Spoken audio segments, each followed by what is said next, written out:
में हमारे प्यारे क्वेश्चन में क्या दिया हुआ है, क्या फाइंड करना है, इतना समझ लो। आप आधा क्वेश्चन बना चुके हो, आपसे आधा क्वेश्चन बन चुका है सिर्फ ये लिखने से। आखिर हमारे क्वेश्चन में क्या दिया हुआ है, क्या फाइंड करना है। क्यों? क्योंकि आप क्वेश्चन को समझ जाओगे। तब जैसे ही आप क्वेश्चन को समझ जाओगे, अगर आप किसी प्रॉब्लम को समझ जाओगे, किसी बीमारी को समझ जाओगे, बीमारी समझने के बाद, अच्छे ढंग से समझने के बाद, उसका इलाज भी कहीं ना कहीं हल्का हल्का आपको आने लगेगा। ठीक है, और इलाज बताने के लिए हम है ना, परेशान क्यों होना। चलिए यहाँ ध्यान दोगे। Find the zeros of the quadratic polynomial. हमको क्वाड्रेटिक पॉलिनोमियल दिया हुआ है, हमको उसका जीरोज फाइंड करना है। पहले यहाँ तक क्वेश्चन को सॉल्व करेंगे, उसके बाद वेरीफाई करना है। कोई भी क्वाड्रेटिक पॉलिनोमियल होगा उसमें हम लोग सीखे हुए हैं, बताओगे आप ध्यानपूर्वक। क्वाड्रेटिक पॉलिनोमियल में हम लोग सीखे हुए हैं अल्फा प्लस बीटा और अल्फा इंटू बीटा सीखे हुए हैं। अल्फा प्लस बीटा क्या सीखे हुए हैं? माइनस बी बटे, और अल्फा इंटू बीटा सी बटे ए सीखे हुए हैं। बस इस दोनों को वेरीफाई कर देना है, क्वेश्चन सॉल्व हो जाएगा। और जीरोज निकालने तो काफी बार हम लोग बनाए, इतना बनाए ना कि अब भूलने का भी इच्छा नहीं करता। मन तो कर रहा है भूलने, मतलब हम चाहते हैं भूलना लेकिन भूल नहीं पा रहे हैं, इतना बना लिए। यहाँ ध्यान दोगे। चौथे नंबर क्वेश्चन में क्या कहा गया है? एक क्वाड्रेटिक पॉलिनोमियल है हमारे पास 7y² माइनस 11/3y माइनस 2/3। ये हमारे पास एक क्वाड्रेटिक पॉलिनोमियल दिया हुआ। अब क्वाड्रेटिक पॉलिनोमियल है जिसका 2 जीरोज होगा। हाँ, ये तो हम जानते ही थे। अब दोनों जीरोज हमको निकालना है। कैसे निकालेंगे? फर्स्ट ऑफ ऑल इसको सॉल्व कर लेते हैं। ठीक, जीरोज निकालने का एक ही तरीका है, इसको हम लोग जीरो के बराबर करेंगे। हम लोग पहले क्लास से ये देखते आ रहे हैं, इसको जीरो के बराबर करेंगे तो हम लोग का जीरोज निकल जाएगा। ठीक है, इसको जीरो के बराबर किए देते हैं। ये बटे तीन बहुत डिस्टर्ब कर रहा है ना। यहाँ पर फैक्टराइजेशन मेथड कैसे लगाओगे? बहुत दिक्कत होगा, तो बटे 3 को हटा दो, सब में एलसीएम ले लो /3। एलसीएम ले लिए, यहाँ पर 1 छिपा हुआ है ना। हाँ जी, 1 से 3 में डिवाइड किए, 3 हुआ, 3 का मल्टीप्लाई 7 टाइम्स 21y²। ठीक है, माइनस का minus 11y minus 2 equal to 0। इस 3 को बराबर की उस तरफ भेजेंगे तो मेरा 0 हो जाएगा। सिर्फ ऊपर वाला टर्म बचेगा 21y² minus 11y minus 2 equal to 0। अब सिंपल सा इसको आप सॉल्व करोगे और आराम से मेरा हो जाएगा, कहीं कोई समस्या ना होगा। चलो इसको अच्छे ढंग से बनाते हैं। ठीक, तो चौथा नंबर सॉल्यूशन देखोगे आप। हमको पहले इस लाइन को लिखना है, तो लिखना होगा alpha and beta be the zeros of this equation, this quadratic polynomial. यहाँ लिखो alpha and beta be the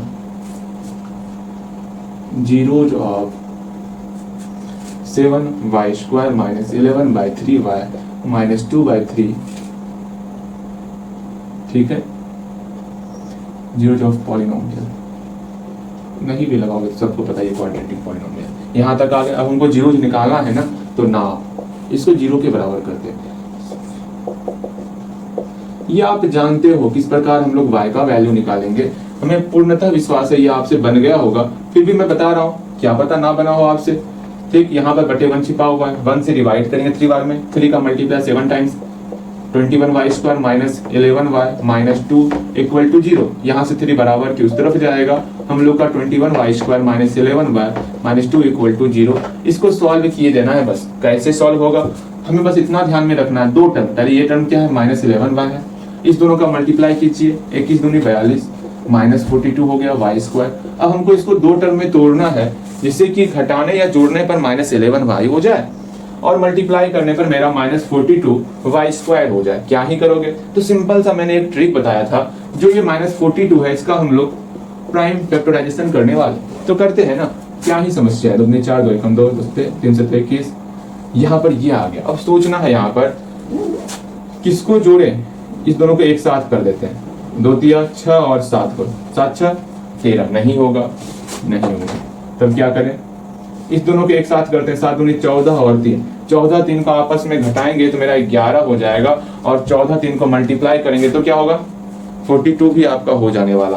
तो एक का सिंबल माइनस चाहिए ना हमको, माइनस 11, तो इसको माइनस कर देते, इसको प्लस कर देते। अब दोनों को सॉल्व करेंगे ना तो मेरा माइनस 11 हो जाएगा। यहाँ से आपको खुद सोचना होगा क्या हो रहा क्या ना हो रहा।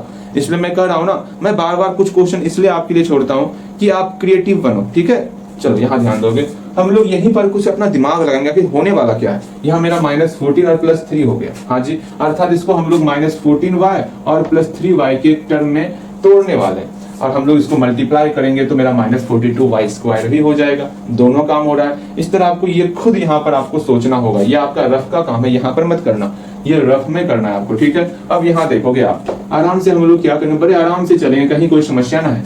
इसे -11y की जगह पर -14y + 3y लिखना होता है, तो लिखो -14y + 3y -2 = 0। अब इसको सॉल्व करना है हमको और सॉल्व करेंगे भी। इस दोनों में कॉमन क्या आ रहा, तो आप बोलोगे भैया पहले तो y कॉमन आ रहा, ठीक है, y कॉमन ले लिए, फिर दोनों में 7 कॉमन आ रहा, 7 भी हम लोग कॉमन ले लेंगे। यहाँ पर 3y हो गया, -2 हो गया, 3y - 2 बचा, देख लो आप, 7y कॉमन लिए, इसमें क्या बचा, यहाँ पर y बचा, और 7 कॉमन लिए, 7 × 1 यहाँ 3 बचा, ठीक। माइनस का माइनस, यहाँ माइनस था माइनस दे दिए, y कॉमन ले लिए, पूरा y कॉमन आ गया, 14 से 7 कॉमन लिए, 7 दूनी 14, 2 यहाँ बच गया, कॉमन लेने आपको आता होगा। अगेन यहाँ पर सेम इस चीज को यहाँ पर उतारेंगे, उतार दिए, हाँ जी। अब यहाँ 3y है, यहाँ पर भी 3y है, प्लस प्लस सेम मिल रहा, +1 से मल्टीप्लाई करना। ये बहुत ही आसान है और हमें पूर्णतः विश्वास है इस बात को आप समझोगे, जानोगे, ठीक है।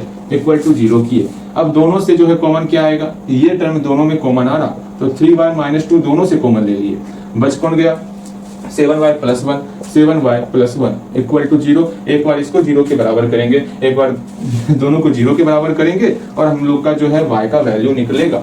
तो करते हैं therefore 3y - 2 = 0, तो यहाँ y का मान निकल गया 2y3। अगेन 7y + 1 = 0, तो यहाँ पर y का मान निकल गया -1/7। समझ रहे हो कैसे क्या हो रहा क्या नहीं हो रहा।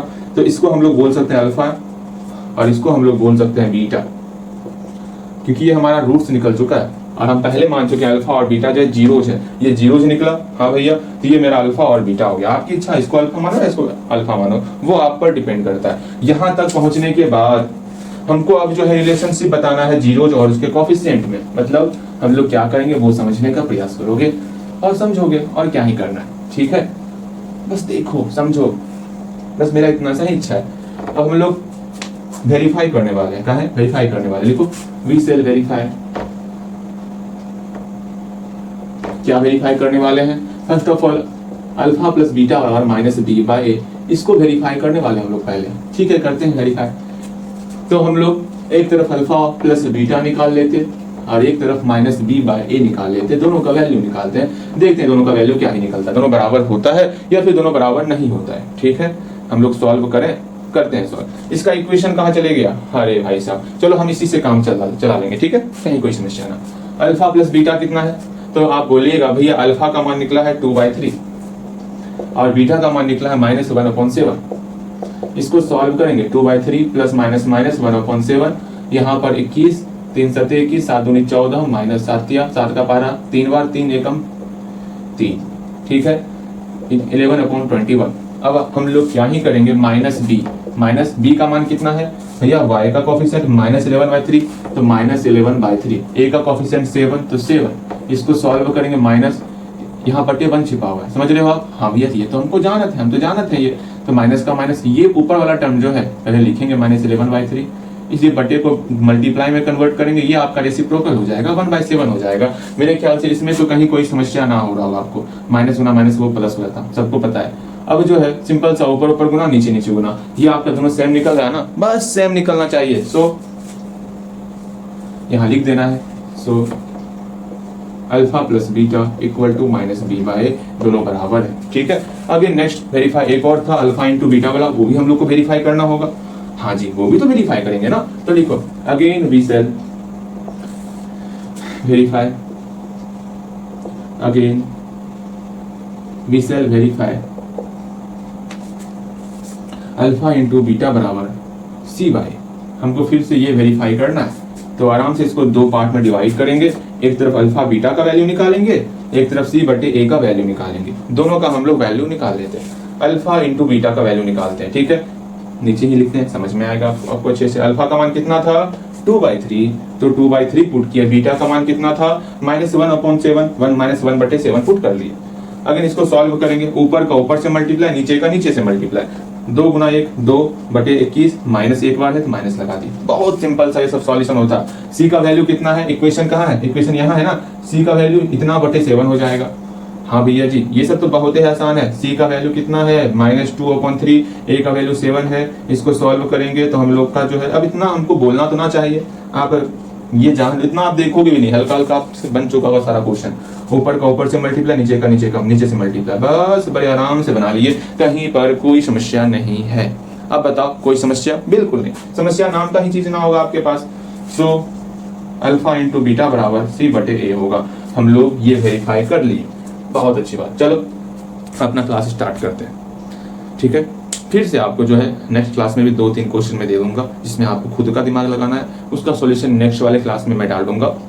ऐसा मैं इसलिए कर रहा हूँ क्योंकि आपको आत्मनिर्भर बनाना है, ठीक है। चलो ठीक, एग्जाम में ये बोल के नहीं आएगा, सब में क्वेश्चन रिपीटेड रहेगा, सो इसलिए मुझे ऐसा करना पड़ रहा है, ठीक है। आप ऐसा मत बनो कि जो मैं पढ़ा रहा हूँ सिर्फ आपको उसी बस उतने भर समझ लेना है, बस काम हो गया। नहीं नहीं नहीं, आपके सामने कोई सा भी क्वेश्चन आ सकता है और आपको खुद से मेहनत करना है, किस प्रकार बनेगा ये खुद सोचना आपको आना चाहिए। इस चैप्टर में, नेक्स्ट वाले चैप्टर में भी, अब यहाँ से जो स्टार्ट होगा बहुत गहराई में हम लोग जाने वाले, और जितना क्वेश्चन आ सकता है एग्जाम में सारे क्वेश्चन को कवर करने वाले। एक भी क्वेश्चन जो है ना, हम लोग की तरफ से पूरा प्रयास रहेगा एक भी क्वेश्चन जो एग्जाम में आए वो बाहर ना जाए, ठीक। मिलते हैं अगले क्लास में।